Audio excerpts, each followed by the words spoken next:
All right, everyone, before the show, I just want to take a moment to shout out to our sponsor, The Bye Bye Man. The Bye Bye Man is right now in theaters. You can go see it. It's a really good horror movie styled after Wes Craven, I think, or something. I don't fucking know. They didn't give us very much ad copy. But yeah, go see The Bye Bye Man. It's #1 movie in theaters, and look forward to its sequel, The Hello, My Baby, Hello, My Honey, Goodbye, Man. Yeah, okay, great. So, cool, awesome. We're sponsored by The Bye Bye Man this week, Blair. I'm sorry, I didn't tell you earlier. I mean, you know what? That's like how art is made. Jazz. We're playing jazz, baby. Did you ever watch Marble Hornets and think, you know what? This isn't scary. This is too scary for me. I'm a little scared of this. Well, The Bye Bye Man is right for you then. Oh my god. I mean, it Blair, definitely... what's your favorite scene in The Bye Bye Man? I think I really liked the scene where they say his name and then just don't comment on how fucking stupid it sounds. You know? That was a really good scene. I think my favorite part is when the Bye Bye Man takes off his coat and he's just bare-ass naked and his dick is out. I mean, yeah. It was a bit experimental, and I wasn't really expecting the Bye Bye Man to go there, but, I kind of applaud the filmmaking. In 5 years, people are going to be like, wow, that was super iconic, you know? Yeah, no, the Bye Bye Man is going to stand the test of time, undoubtedly. So thank you to... Luke, no, I was about to say Lucasfilms. That is not who produced the Bye Bye Man. No, it was definitely Lucasfilms. Yeah, thank you for Luke. Thank you, Lucasfilms. We look forward to seeing Jar Jar Binks in the next Bye Bye Man. Here's the title for you: The Jar Jar Man. Just throwing that out there. Just gonna pitch that one to you, Georgie. Just let me just lob this softball right over the home plate. Now this is pod racing, but Bye Bye Man. That's me lobbing the softball. The thing about the Bye Bye Man is I feel like it taps into a very specific paranoia that, people would, genuinely find terrifying if it wasn't attached to, the most stupid brand in the world, you know? Blair, they're sponsoring us this week. Sorry. You can edit that out in post. They'll know. I have to submit the raw audio files. Oh my god.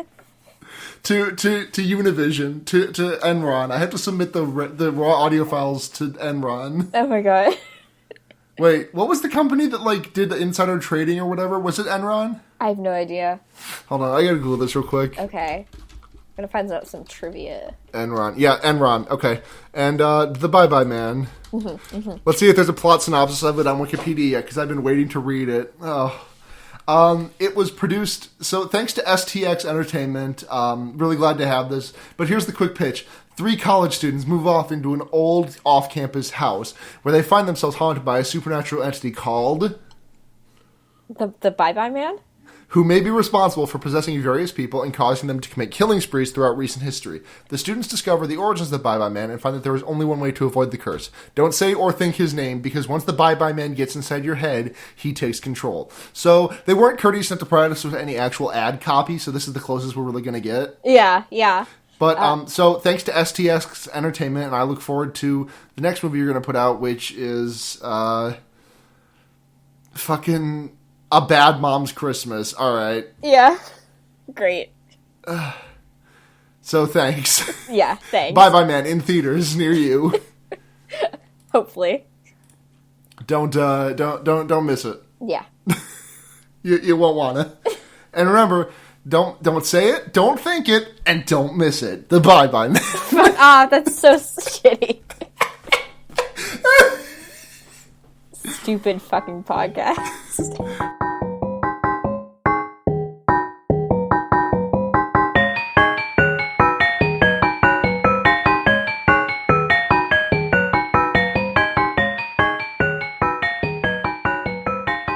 Welcome to Fear Baiting, everyone. The stupidest podcast in the eastern side. Yeah, and also America. Worldwide, the podcast that is most like a John Carpenter movie without actually being a John Carpenter movie. Yeah. So what's up, Blair? Not a whole lot. So I'm still kind of upset that there's I haven't gotten a plot synopsis of the Bye Bye Man yet. There's not one on Wikipedia yet, and I'm really upset about that because I want to know what happens in the Bye Bye Man. I mean, you just have to see it yourself. I guess, I'm just gonna find a camera, though. No, you have to use your, like, hard-earned U.S. American dollars to see the fucking Bye Bye Man. Oh my god. What, can I go see something else? I mean, no, you can't. It's your civic responsibility to see the Bye Bye Man. What if I went to go see, like, La La Land or something? I mean, they're basically the same movie. I mean, the name sounds kind of similar. La La Land, Bye Bye Man. Yeah, so, like, they're basically the same movie. Yeah, I'm pretty sure Ryan Gosling plays the titular Bye Bye Man. Yeah. Just like he played the titular character La La Land. Yeah. Kind of weird, but, Mr. Land, Mr. Land, please. Mr. Land was my father. Call me Lala. My God.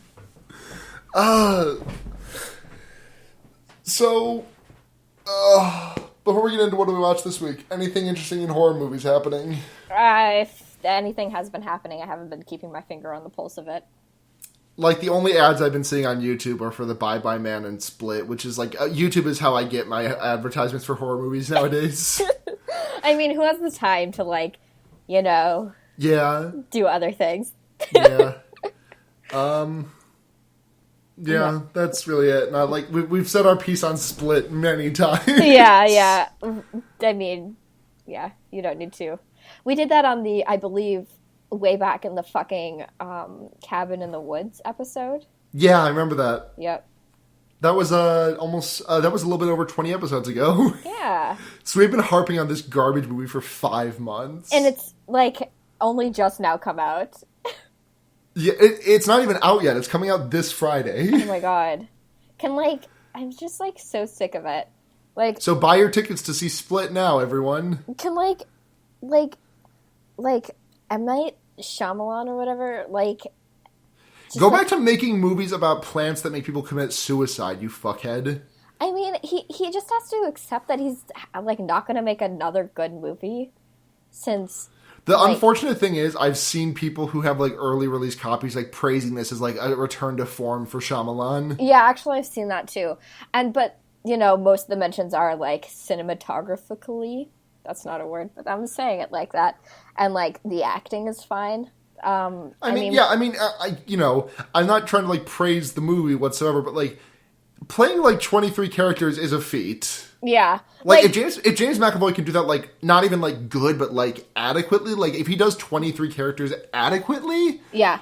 That's like, a feat. I mean, there's, like, things to be said about movies that, like, that make them, like, the individual elements that make up a good movie, but that still doesn't make them as a whole, like, a good movie, I guess. Yeah, no. Yeah, remember how we said we weren't going to talk about Split? I know, fuck! We get roped in! We have a vow of silence from here on out. But Split comes out next week. We have to talk about what the shitty twist is when it turns out that the girl who was abducted also has dissociative identity disorder, and all 3 of the girls that she got abducted with are actually all the same person. Oh my God! You know, I heard that the other because one of the girls and it's gonna be like one of the girls is black, so she uses her super dissociative identity disorder powers to shapeshift into a black person. Yeah, because that's how like mental illness works. What? Okay, speaking of Shyamalan, did you like hear about The Visit? Because like I watched a review of it recently, and it looks like some like hot garbage, and I don't know like what's going on anymore. It looks like, honestly, when I saw the trailers for it, I was like, this kind of looks campy and fun, and it's directed by M. Night Shyamalan. I honestly don't care anymore. Yeah. Like, it looked, like, not great, but it looked, like, passable. Yeah, like, it's supposed to be a horror comedy. I heard the comedy parts aren't very funny, and the parts that are funny aren't supposed to be funny, so, you know. Yeah. Yeah. Yeah. Anyway, let's talk about things...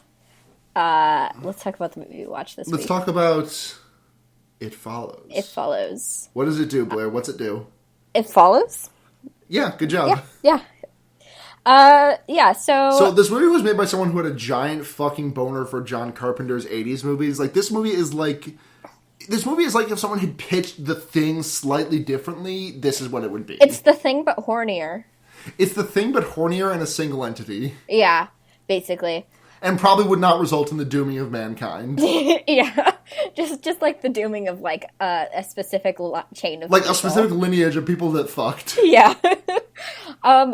I'm pretty sure if you've had your finger on the pulse of the horror like scene, even if you haven't, Yeah, you're, you've heard about this movie. You're probably pretty familiar with it. The conceit is pretty simple. There's this entity that like follows you slowly, and like and can shapeshift to look like anything, anyone. Yeah, and it's transmitted from like if you fuck another person, like it doesn't follow you anymore, but it follows that next person, and if it kills them, then it goes back to following you. Yeah, so, yeah, the only reason, the way you can get rid of it is, like, having sex. There's one, I want to just, like, dive into this off the bat, because it's kind of a recurring thing in this movie. This movie is obviously about how scary sex is, like, the fear of sex and sexually transmitted diseases, because the entity, is a sexually transmitted ghost. Like, yeah. It's an STG. Yeah. And the thing that, like, there's a real, like, weird tone thing to this movie, because to me, once I was, like, 20 or 21 or something, like, 22, like, what these characters are, I wasn't really scared of the idea of sex anymore. Like, I definitely was when I was a teen, like, and I knew a lot of people that were, and, like, sex is a much scarier thing when you are a teen, but as you grow older, it stops becoming, like, this less scary entity. And, like, there's a really weird offset, in my opinion, between the characters' actual ages and, like, what their ages should... I feel like they should be high schoolers. Yeah. Because, like... I mean, I get that there's, like, a bit of a more of a complex state with that, because then you have, like, people, like, then you have minors fucking. Yeah. And I'll concede that, but, like, the fact that they're college students... But this is still about, like, how scary sex is. It just seems like... It felt like a bit of a disconnect to me, I think in college is where you, like, really, like, reach your plateau as far as horniness goes. Yeah. So I think it's appropriate in that kind of context. Yeah, I mean, that's just my personal opinion. No, I agree. I think it's, like... Maybe it's, like, less... I don't know. It's...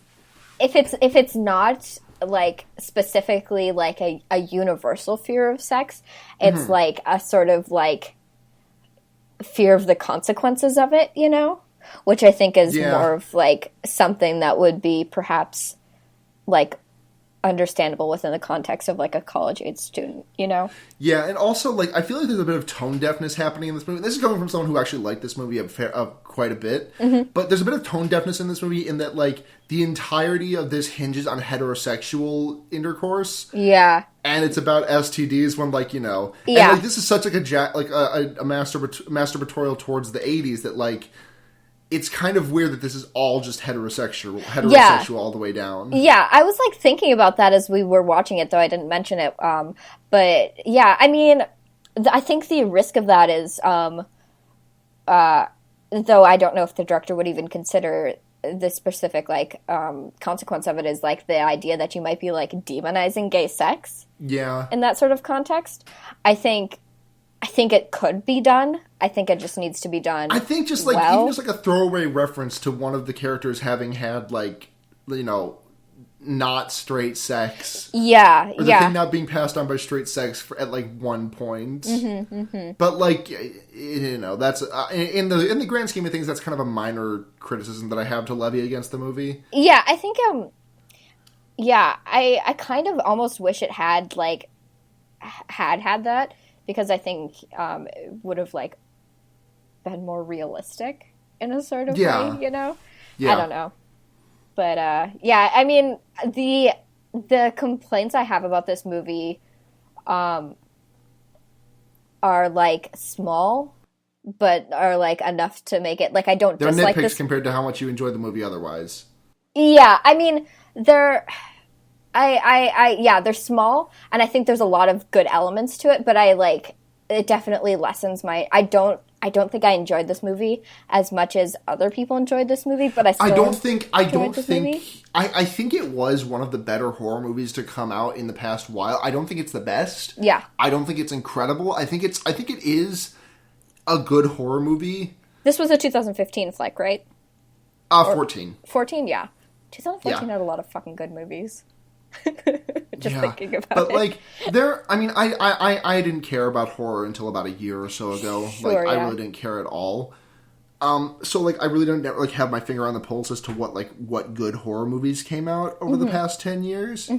But I know that like I can't really like think of any that like had as big of a an impact, like not impact, but like splash, I guess. Yeah, I mean, it follows the Babadook. Yeah, yeah. I mean, like, to praise the movie, it does. I love the concept of it. I think it's like really interesting. What was I gonna say? Oh, I love how it's shot. It looks beautiful. Every shot. Yeah, it's. I know I said it was masturbatory towards the 80s, but this is just like a love letter to John Carpenter. Like the music is, it's by Disaster Piece, who's been just like completely destroying the musical compositions for the past like couple of years. He did the soundtrack to Fez. He did the soundtrack to this. He did the soundtrack to Hyper Light Drifter. He's been popping up everywhere.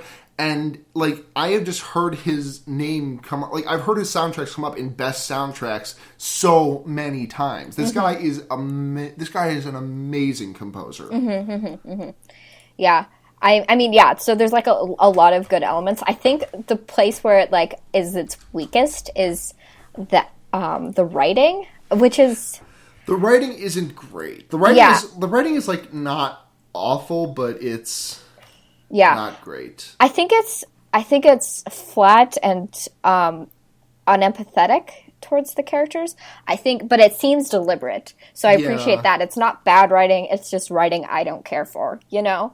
So it seems like there wants to be this sense of like depression almost. I guess. Oh, Disaster Piece also did one of my favorite games. Like one of my not like top 10, but like maybe like top 25 or something. Sure. Which is Bit Trip Runner 2, or the actual title, which is Bit.Trip presents ellipsis Runner 2, Future Legend of Rhythm Alien. Nice.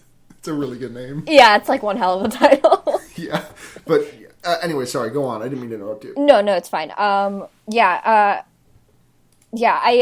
like there's definitely there's like a sense of like mellowness with the characters, except when they're like freaking out. So it's like these like sharp jumps from like being really like speaking almost monotonely,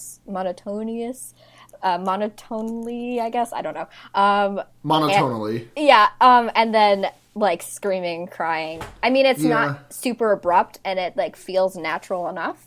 But I mean, those are basically like the two like moods there are in this movie. And like there are things that I really like. This movie like plays on, I guess it's dramatic irony, but like stuff that doesn't like scare anything diegetic. And it's not a diegetic scare. It's a scare meant for us, the audience. Yeah. It kind of like, it doesn't directly break the fourth wall, but there are like moments that are like supposed to scare it's dramatic irony, because like there's that scene where they're sitting on the beach and the only character that can see the apparition walking towards Jay, the main character, is Jay herself, whose back is towards it right now. Yeah. And then the audience. Yeah. And the audience is, and like it's dramatic irony. There's that other scene where there's like they're sitting in the car in a parking lot and this girl is just walking towards them. None of the characters notice it. None of the characters reference it. It's super fucking easy to miss, but it's just there, and it's there for just the audience. Yeah, it's a nice detail, and it kind of leads me to believe that we're not supposed to project onto the protagonist.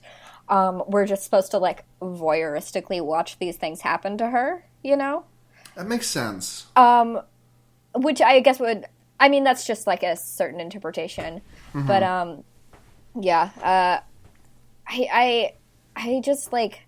just wish that the characters emoted more, and I mean, assuming that the intention is that you don't want to relate to them. Yeah. But like, I wish I had, because I just think I get more enjoyment out of movies like that.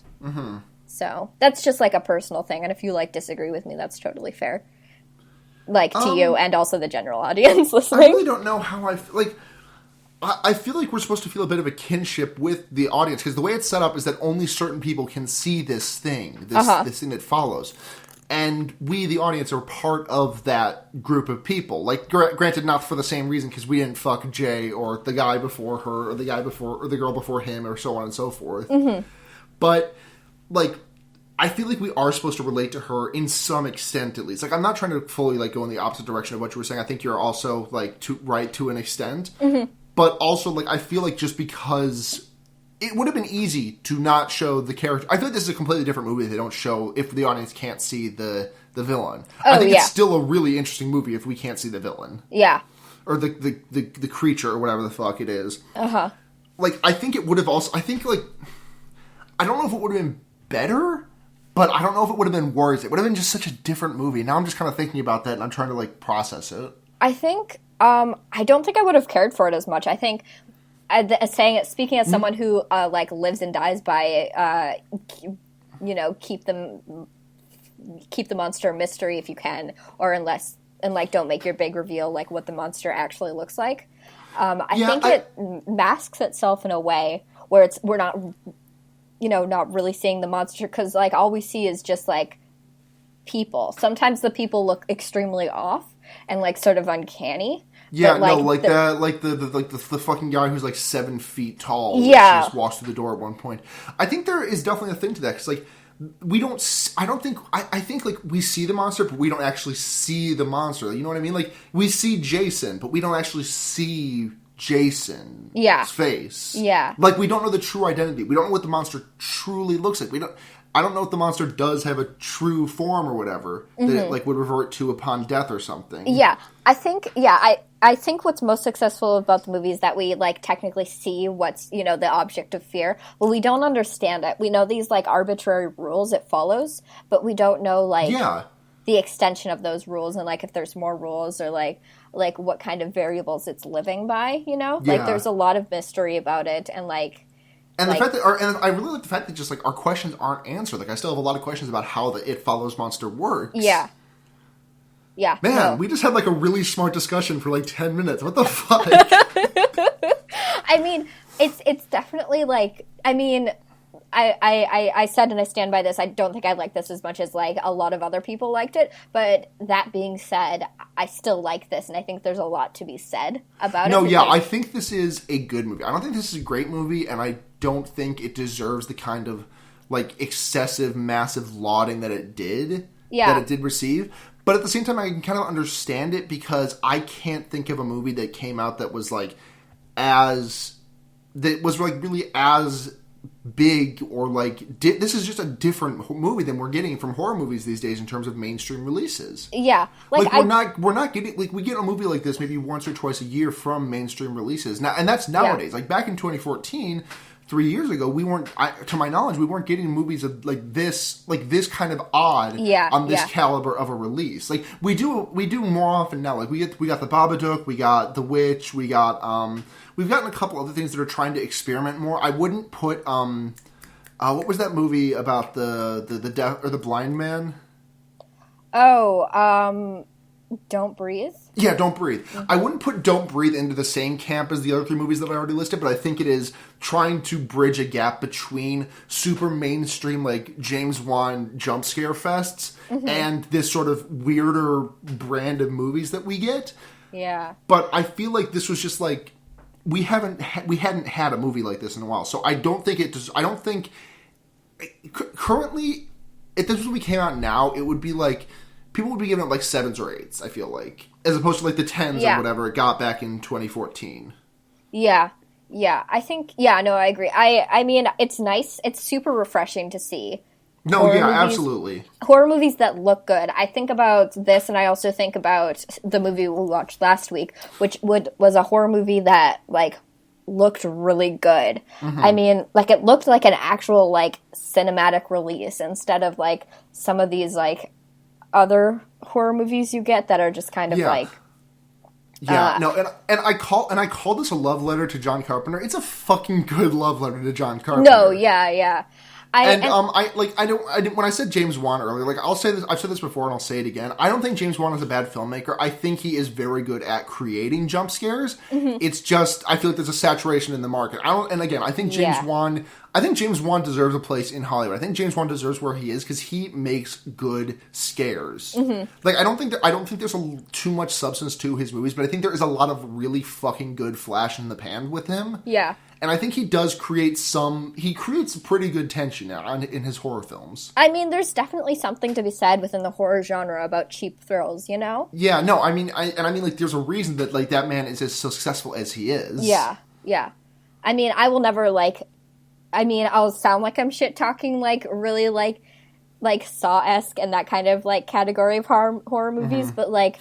I don't know. I think it's, like, fun shit, you know? Like, it's kind of, like, iconic in terms of horror. I think if you're a horror fan, you can't really you can turn your nose up at things, but, like, you can't turn your nose up at subgenres of things so much because it's, like... it's really just kind of, like, dismissive to do so, because, like, you know, I keep just praising James Wan here. It's just, this is something I kind of got from one of my professors, but, like, he's good at what he does. Like, you might not like the genre, but you kind of have to recognize the man as good at his craft. Like, I'm trying to think of, like, a musical example for this. Like, I don't really like metal very much. Yeah. Like, of any variety.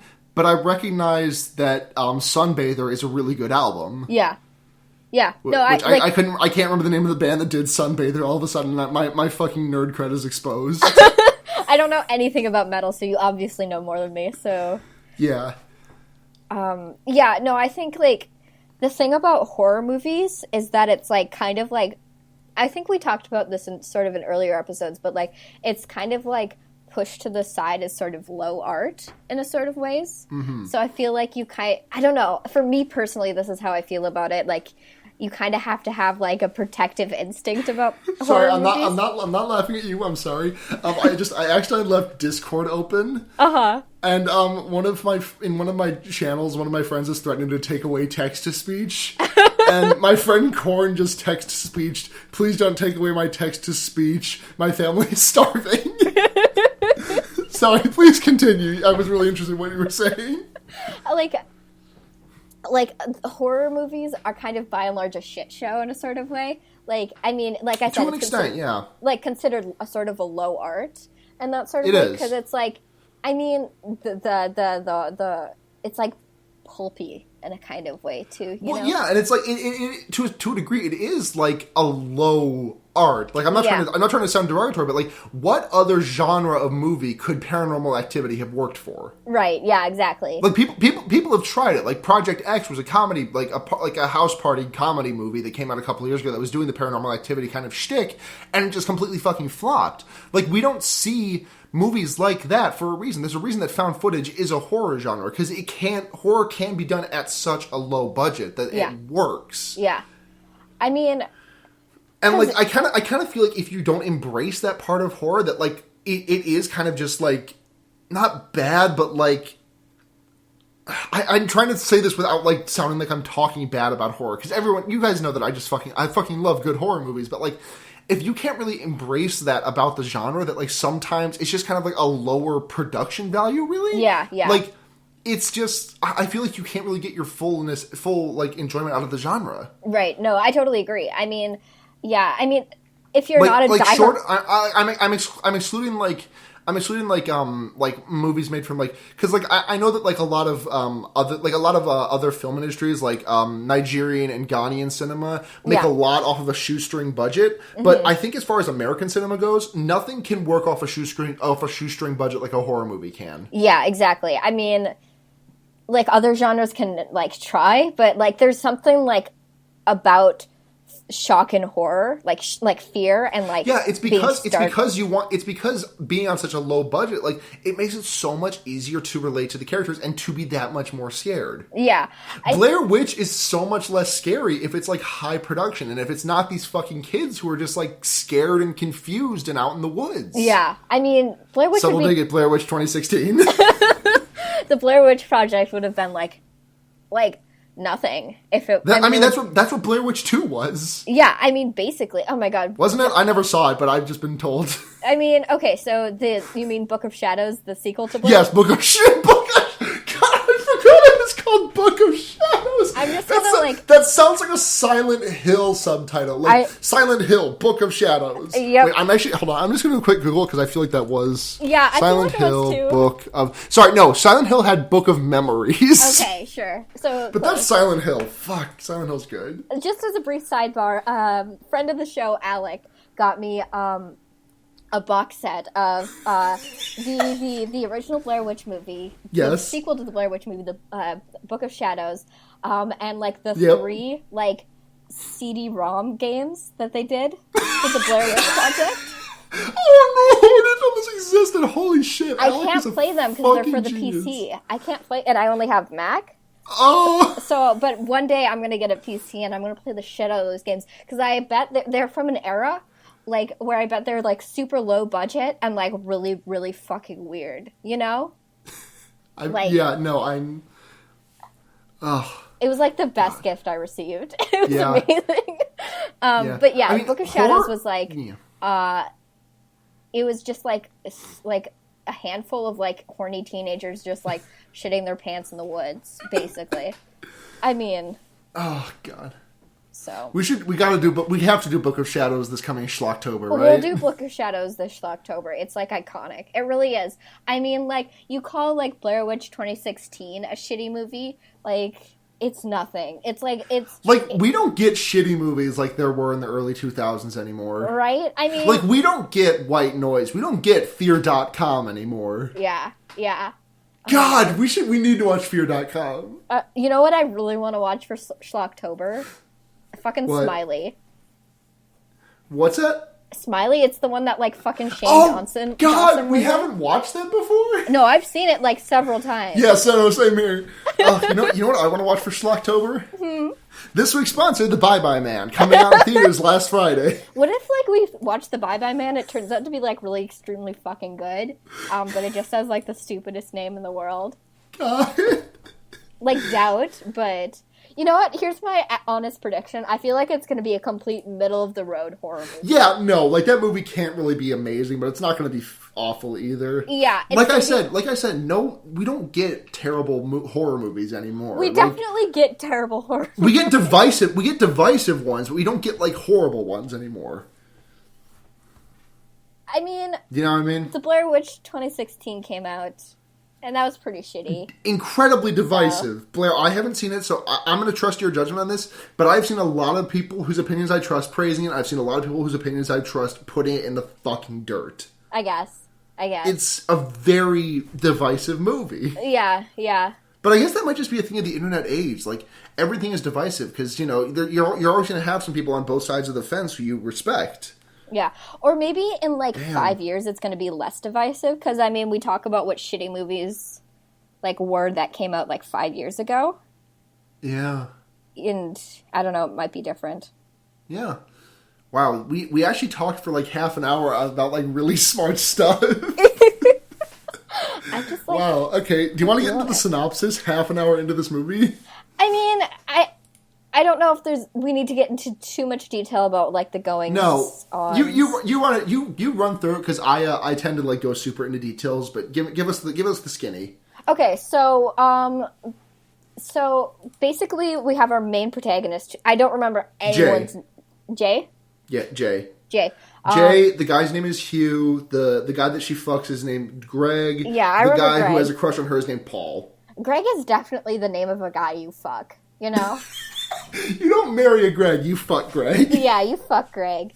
Fuck, marry, kill. Greg, Paul, Hugh.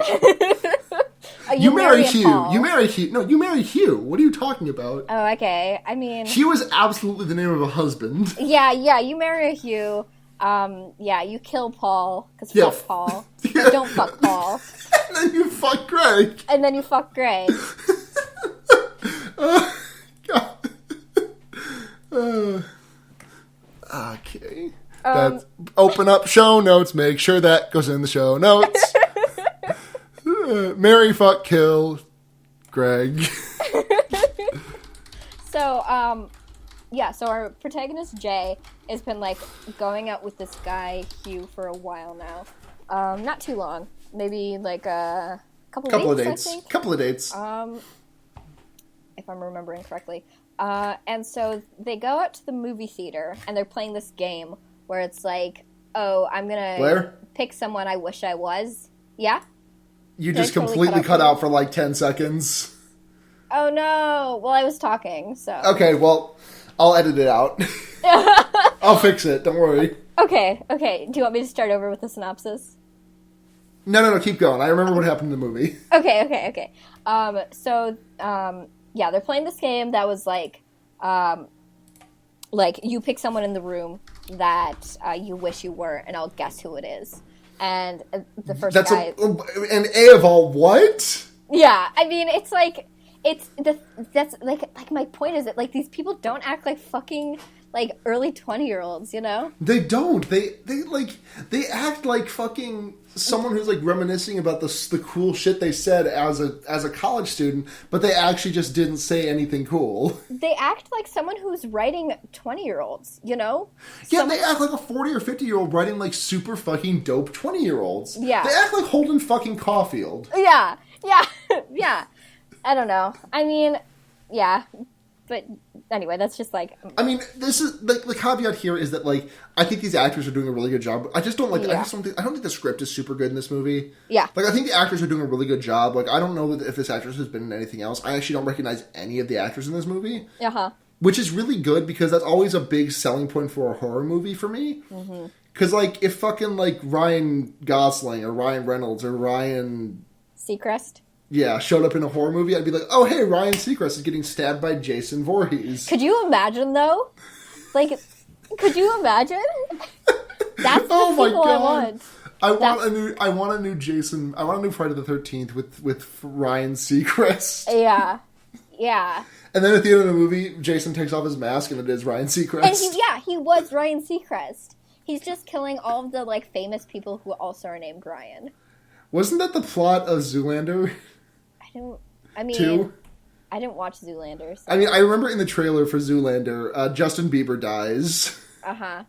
And he's getting killed by a bunch of celebrities are getting killed by a celebrity. Uh-huh. Anyway, so this is our Zoolander review cast. Anyways, so make it faster through the movie. Go, hurry up. Okay. So they play that stupid game, and Jay is like, "What about that girl in the yellow dress?" And no, yeah. He was like, "What about that girl in the yellow dress?" And Jay's like, "What girl? Are you fucking with me?" Yeah. And then he was like, let's fucking boogie. Let's go." Yeah. Yeah. So like he then like they fuck. Yeah, he writes it off. They fuck. Basically, he rapes her. I mean, well, no, it's consensual, and then he drugs her after the sex. Is that? Oh, yeah, that is right. Yeah, no, or no, he doesn't drug her. He chloroform. Does he chloroform her? Yeah, I think so. Or does he just choke her out? I think he chloroforms her. Yeah, I mean, it's still like completely iffy, but I guess I get why in the context of the movie and like the logic of the movie why he does. The sex is consensual. The post-coitus is a bit sketchy. Yeah, exactly. I was just misremembering, even though I watched it minutes like 30 minutes ago. Yeah, so and then he like explains like the conceit of the movie, which we already like covered. Rewind half an hour ago. We're not going to go over it again. Yeah. So yeah, she's like tied to a chair, and like this naked woman is like approaching her, like, you know, obviously like in not a way like people do, and just like wouldn't be standing naked in like a middle of like a parking lot or whatever. Yeah, no, every time the It Follows thing manifests in this movie, it's in like someone in various states of undress. It's a woman in a hospital gown. It's a 7'15" basketball player who's like wearing a white t-shirt and boxers. Yeah. It's, you know, some kid in like, or not a kid, like someone young with like a white tank top on. Yeah. Like a woman who's like got a tit hanging out and is in her underwear. Uh-huh. And there's pee. Yeah, there's pee. That was the weirdest fucking thing. Why was there pee? Yeah. Why was there pee? Yeah. And I guess like, and then the rest of the movie just carries on with her like trying to like get rid of this thing in various ways. Like she does it by the typical way. She like we talked about, like we covered this. She fucks Greg.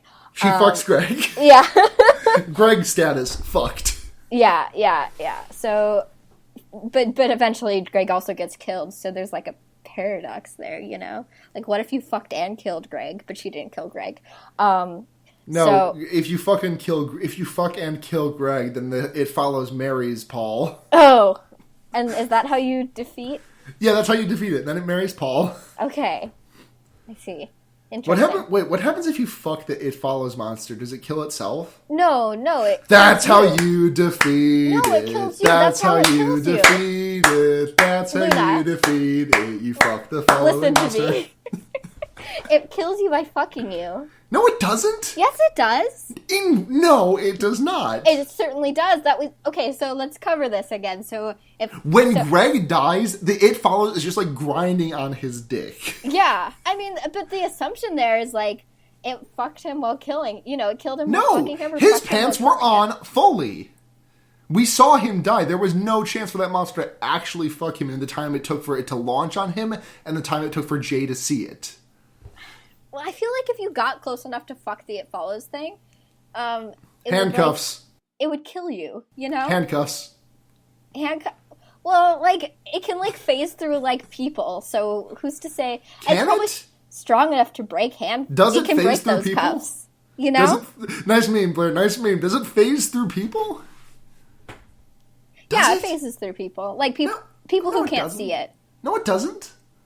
Yeah, when it was, like, when it was that really tall guy coming into It didn't her phase room, through the girl. I almost completely remember it phasing through the one girl who was standing in the way. I almost completely remember it not, but agree to disagree. This is a really weird nuance. So Greg dies. I thought it did, but anyway, it's definitely strong enough to break handcuffs, I feel. So, yeah. You're gonna die. Don't touch it. It'll kill you. So Greg dies. Greg dies. Then they like... Then they set up a plan to kill the thing, right? Oh yeah, they try to kill it, even though the they tried to shoot it. dumbest plan. They tried to shoot it either, like she shot it in the neck, it fell over, and it was just like back up, like it was like not a thing. Like, it was like, so they try and lure it into like a pool, and then they plug a bunch of electronics in and start throwing them into the pool while Jay is in the pool, which is like, A, that's just gonna kill Jay. Right. I don't know. It's and like, B, what? It's like the writer was like, oh fuck, I need an ending to this movie, you know? And I need a climax to this movie. The climax of this movie is definitely the dumbest part of it. Yeah, unfortunately, because it's like, it looks really cool because it's in like a pool and shit. Yeah, and no, like, there's like a side shot of like, it's just, there's no close-up, it's just Jay trying to struggle to the surface, the thing that follows, holding her underneath, and like bullets coming from like off screen, like going into the water, and it just holds that shot for like 5 seconds, and I fucking love that shot. No, it's really good. I mean, I think suffice to say, it like doesn't work. No, the ending doesn't work. The climax doesn't work. The ending is nice and ambiguous for me. Mm-hmm. Because it shows Jay and Paul walking down the street. Yeah. And everybody that you meet has an original point of view. Mm-hmm. And I say, hey, what a wonderful kind of day. You can learn to walk and play and get along with each other. You gotta listen to your heart, listen to the beat, listen to the rhythm of the streets. Open up your eyes, something, something, something, and working together. It's a simple message, Blair, and it comes from the heart. Believe in yourself, because that's the place it starts. And I say, hey, what a wonderful kind of day that you can learn to work and play and get along with each other. And I said, hey, what a wonderful kind of day. What a wonderful kind of day. Hey, psst, hey, DW. Whoa, Crash. Is that all off the top of your noggin, or did you open up A to Z lyrics halfway through That was off the top of my dome. That is, like, extremely impressive. Thanks. This is my Arthur fan cast. Yeah, like, no lie. Okay, AARDVAR cast. Can I talk about Arthur for just a moment? Oh, hold on. It ends with them walking down the street, and they're holding hands, and there's, like, someone walking behind them, and it might be the It Follows, but it might not be, and then the movie ends. Go on. Yeah. Okay, so, I can't believe... Okay, so, Arthur's design used to be way more aardvarky. Yeah. And then he just looks like a weird amorphous animal thing. Mm-hmm. And honestly, like, that's the most cowardly thing I've ever seen in my life. Original Arthur was ugly as fuck. It was ugly as fuck, but they stuck to their guns, They're like, yeah, we're gonna have this weird fucking looking thing, and we're gonna publish it in books and shit, Because that's what an aardvark looks like. Arthur was, like, the fucking good shit, though. Yeah, no, I loved Arthur. Not like Arthur covered autism really nicely in some episodes, which was really good. Mm-hmm. And they also had they had an episode about 9/11, but it was, like, really tasteful and poignant. Uh-huh.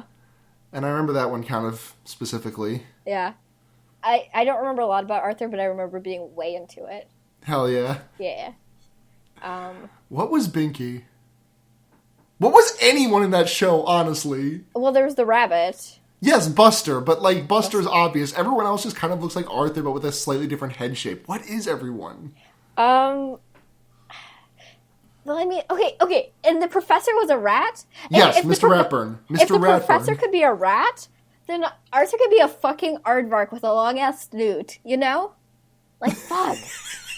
I'm like, they had a good thing going, but then they, like, turned over.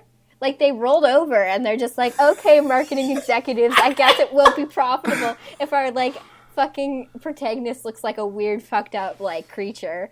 And I mean, I guess, like, round-faced Arthur looks cute, but he's not a fucking aardvark. He's just animal. So, so on a scale of, 0 to 5, like, shitty-ass aardvarks, how many shitty-ass aardvarks do you get this movie? So I think I said about a 7 out of 10, so that would translate to a 3.5. 3.5, yeah, that's about where I'm going. 3.5. Yeah. The old 3.5, as they say. Yeah. That sounds better when it's 7 out of 10, but yeah. I'll accept 3.5 out of 5. Yeah. I might skew a little bit lower, but like 3 seems a bit low, so like 3.25 maybe? Yeah. Anyways, so we got some questions this week. We got 3 actually. If you want to hit us up with a question, fearbaiting@gmail.com, @fearbaiting on Twitter, or fearbaiting.tumblr.com, any of those avenues, or you can just @ us personally, or if you have any commentary. So first question from Twitter user @Oscularia, friend of the show and former guest Clem. How do you think dating a ghost would be? Like, honest to God. A, the sex would suck. B, everything else would be awesome. Okay, but what if, like, the sex didn't suck but was just, like, weird, you know? What if they, like, possessed you and then jacked off and then that was... Right? Like, right? Like, or, like, it, like, entered your dreamscape and you just had, like, really surreal, like, sex dreams with this ghost that you were dating. Lucid dreaming fucking the ghost. Yeah. Like, yeah. Like, I mean... I think it could, like, completely rule. It would be, like, kind of, like, tragic or whatever because they'd be dead. But... You know, I mean, you gotta, like, have to live through that sort of, like, angst if you're gonna have, like, really, like, fucking weird sex with this ghost that lives in your apartment, you know? Yeah. Next question comes from Tumblr user Rise of the Common Woodpile, friend of the show Michelle and future guest probably Michelle, who asks, why do you think It Follows became every non-horror fan's go-to best American horror film of the past decade after its release? I think we talked about this already, but I'm going to go over it again. In my eyes, it's a solid and visually interesting, but overall kind of average film, and it's hard for me to get where the hype came from. Like I said earlier, I feel like, again, I was not really into horror movies until very recently, so I can't, like, speak from personal experience, but I can't remember a big American horror movie that came out in the decade prior to It Follows besides Paranormal Activity. Yeah. I think it was... I'm just going to do some quick Googling while you talk, Blair, because I just want to see what other horror movies there were that came out in those years. Yeah, I think the main things was that it had a really interesting conceit. It was shot extremely well. Yeah. And then it had, like, interesting directorial things that were a bit contentious between people. I felt like more people skewed towards liking it rather than not liking it, but yeah.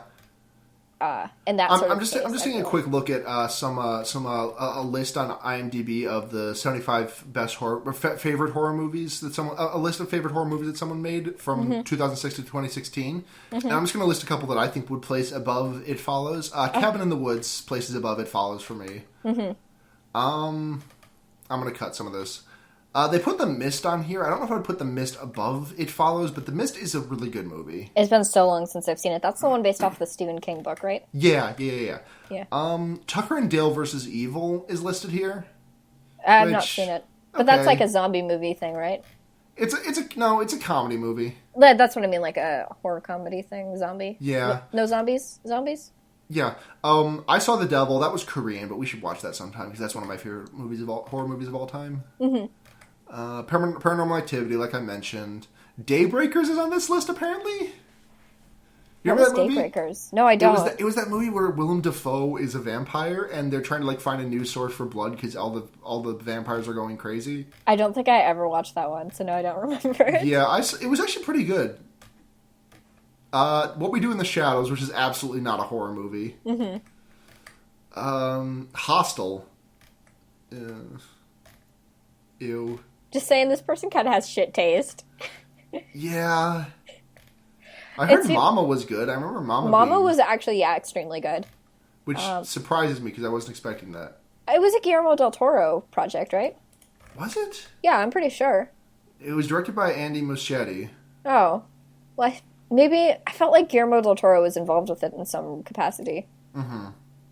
Anyways, this is a bit of a boring segment, but yeah, I just don't feel like there was I feel like the only reason that It Follows got so much applause was because it was a very unique horror movie. We were kind of not to say that horror movies were all bad before it or anything, but we weren't really getting good cinematography from our horror movies before that. Yeah, at least not in recent past. Especially because after Paranormal Activity came out in 05, 06, whenever that was, everyone was just fucking trying to jack off the found footage market as hard as they could. Yeah. And we did get some good ones out of it. We got Wreck, and we got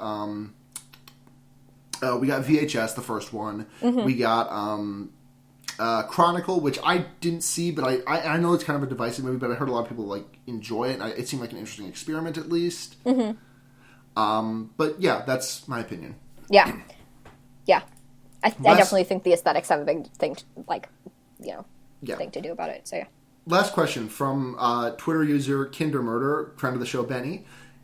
Question: Is It Follows only transmitted through het sex? What counts as good enough? What counts enough as sex for it to follow? Are handies cool? I think it has to be some sort of I don't know. I'm thinking about this. I think probably handies are cool. I think there just has to be some sort of sexual interaction. You know? Well, that's just a weird thing, because, I mean... Can it follow through a condom? I mean, I think it doesn't. I think it's the psychic energy of sex. Okay. You know? Sure, the orgone energy. Dr. Reich's sex box. Let's fucking go. Yeah, exactly, fully. Oh my god, everything makes sense now. Yeah, The It Follows ghost is the ghost of Dr. Reich, inventor of the sex box. Yeah. And orgone energy. Mm-hmm. All right. I think handies are cool. Handies are cool, basically. Conclusion. All right, so that's going to be it for questions. Again, you know where to reach us. Before we move on to recommendations, I just want to make a quick little plea. If you guys want to find us on iTunes or wherever you listen to us, leave us a little rating or a review or something. We really appreciate it. Don't feel pressured to or anything. Just if you want to, we'd really appreciate it. And it would help us a lot, and we'll go ahead and shout you out on the air. I mean, we shout out fucking everyone on the air anyways, but it'd be really cool, because, help get the word out a little bit more. Get us up those iTunes charts until we're on the front page. Yeah, exactly. Okay. Anyways, so recommendations. I got something to you. I need a moment. Okay. So the Netflix series of unfortunate events came out. Okay. That's not going to be my recommendation, but it is involved with that. The only reason why I don't want to recommend the TV show specifically is that I feel like it's not the decisions it makes I like, but I don't know if everyone would like. So I'm not going to recommend it. But I don't know, but that's vague. Do reread the books, though, because I'm rereading them right now and expected them to be super pretentious, because, I was really pretentious, 10-year-old. Yeah, but they're just, good, though. They're just good, They're just, they're children's books. They're young adult books that, Mm-hmm. But, as far as, I've reread some young adult books that I was really into when I was younger. Mm-hmm. Artemis Fowl is one of those. That's super, it's good, but it's very pretentious. Yeah. But no, Series of Unfortunate Events, go reread the books. They're super short. And if you haven't read them before, I think you still could really enjoy them, even as an adult. So, yeah. That's what I have to say. My recommendation this week is our sponsor, The Bye Bye Man. Shut up! Nuh-uh! You haven't even seen it, bitch! Okay, no. My actual recommendation this week is the comic book, The Wicked and the Divine. It started publishing about 2 years ago, a little bit more. The core conceit of it is that there are these 12 gods known as the Pantheon, and every 70 years or something, they're reincarnated into the bodies of young pop stars, basically. And it's it's really interesting because like they find out that in the same moment that they are gods and they are going to die in 2 years because the gods don't live past a certain age. Mm-hmm. And it's a really, really interesting story. The art is fantastic. The visual is just amazing. The dialogue is really good and funny. I've only read the first 4 issues because I only had the first trade paperback, but it's really fucking good. Nice. All right. That's an episode. That is an episode. All right. For future reference, you can reach us on Twitter at fearbaiting, fearbaiting.tumblr.com. I can be found at Chie-Shadonaka on Twitter or chiesatonakas.tumblr.com. Mm-hmm. You can find me on Tumblr, bramblepelt.tumblr.com, or at Twitter, at Blair Kitsch. And is that it? That's it. All right. This has been Fear Baiting, everyone. I'm Luna. I'm Blair. And just remember, you can put a fucked up guy anywhere. Good night, everyone. See ya.